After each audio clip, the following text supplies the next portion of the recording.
Friend, বাবার ভয়ে ছাড়লাম বাড়ি, ঘুরে আসার সাহসটা রইল না।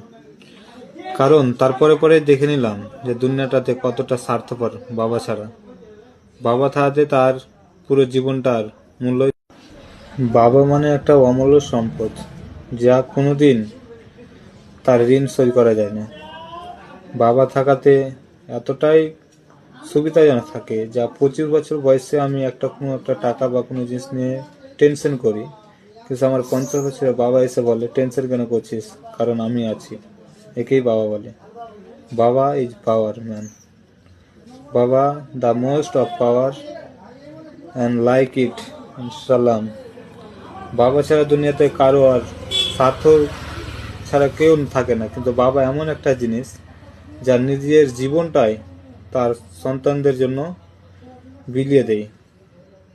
তার জন্য বলছি, বাবা থাকতে মূল্য দিতে শিখো। বাবা চলে গেলে তখনই বুঝতে পারবেন যে বাবা ছিল কি জিনিস আর এখন হলো কি।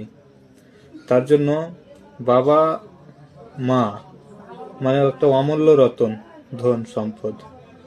বাবা যার নাই সেই বুঝে বাবা কি জিনিস ছিল বা কি থাকছিল। এখন যেমন আমার বাবা নাই, তো আমি সেটা বুঝতে পারছি বাবা থাকাতে আমার কতটা উপকারিতা হতো, আর না থাকাতে এখন কতটা হচ্ছে আফসোস।